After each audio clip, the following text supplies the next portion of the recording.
हम बात करते हैं राइन या कुंजरा मुसलमान समाज के बारे में। राई और कुंजरा एक तरीके से ये गांव के लेवल पर ही, व्यापार लेवल पर इन लोगों का अलग काम था।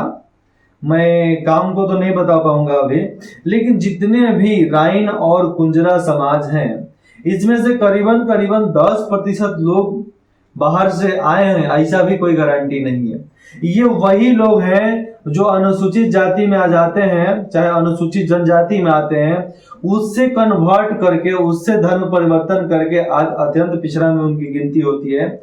यही लोग हैं जिनको राइन और कुंजरा बोला जाता है। एक तरीके से बंजारन के रूप में इनका लिया जा सकता है। मैं आपको ये नहीं बोलता हूं कि भैया पहले आपके पूर्वजों ने धर्म परिवर्तन किया तो आप भी करो, नहीं। आपको जिस धर्म को मानना है दिल से मानो, दिल से मानो। किसी भी धर्म को मानना है, किसी के जबरदस्ती, किसी के बहकावे में मत मानो।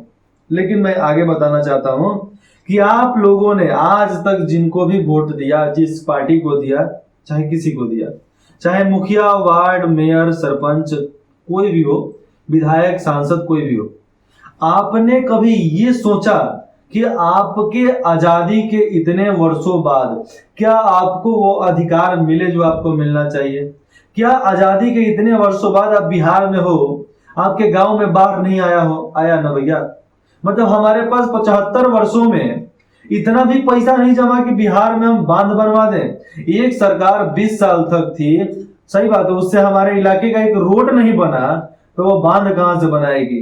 इसीलिए बूढ़े सरकार की जरूरत नहीं है, बूढ़े लोगों की जरूरत हमारे साथ है कि भैया रहो, अपनी तजुर्बा दो, एक्सपीरियंस दो। लेकिन जुनूनियत से काम करना है तो एक जवान इंसान होना चाहिए, एक खून का गर्म इंसान होना चाहिए जो अपने समाज के लिए लड़े, जो अपने 13 करोड़ परिवार वालों के लिए लड़े। तो इसके लिए जज्बा किसी एक को पैदा करना चाहिए। मुझे नहीं था यार, मुझे कोई राजनीति का शौक नहीं था, मैं तो सिंपल जिंदगी जीना चाहता था। लेकिन फिर भी मैं उस फील्ड से आकर यहां तक आया तो भगवान की मर्जी है इसलिए आया, आपके अल्लाह की, आपके खुदा की मर्जी है तब मैं आया ना।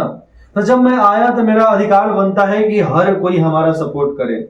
हमारा अधिकार बनता है, आपका भी अधिकार बनता है कि आप एक साथ एकजुट होकर हमारे संघर्ष में हमारा साथ दें। और जब आप एकजुट होकर हमारे संघर्ष में साथ देते हो ना, तो मैं हर्षवर्धन बिहार वादा करता हूं कि आपके परिवार के लिए, आपके समाज के लिए, अपने पूरे 13 करोड़ परिवार के लिए मैं बेहतर शिक्षा, स्वास्थ्य व्यवस्था, रोजगार व्यवस्था कायम कर दूंगा। लेकिन इसमें आपको भी अपनी महत्वपूर्ण योगदान देना पड़ेगा। केवल एक नेता, एक राजा कुछ नहीं कर सकता, एक सेवक कुछ नहीं कर सकता। हमारे साथ जुड़ने वाले हर लोगों की मेंटल स्थिति, हर लोगों की दिमागी संतुलन एक जैसी होनी चाहिए। ऐसा नहीं कि मैं अच्छा करना चाहता हूं, कोई बेईमानी करना चाहता है तो कुछ वहां पर नहीं होने वाला है। मैं अच्छा करना चाहता हूं तो आपको भी अच्छा करने के लिए हमारा साथ, हमारा संघर्ष में साथ देना पड़ेगा। तब जाकर हम एक नए बेहतर समाज को उगा सकते हैं, नए बेहतर समाज को हम ला सकते हैं। भैया खेती बाड़ी तो आप भी करते हो, खेती बाड़ी हम भी करते हैं, तो हम लोग का तो ऐसे भी हो गया ना, खेती करने वाले खेती भाई हो गए, हम लोग किसान भाई हो गए। तो किसान भाइयों के बीच में दूसरे धर्म के बारे में झगड़ा, बात झंझट कहां से आ जाता है भैया?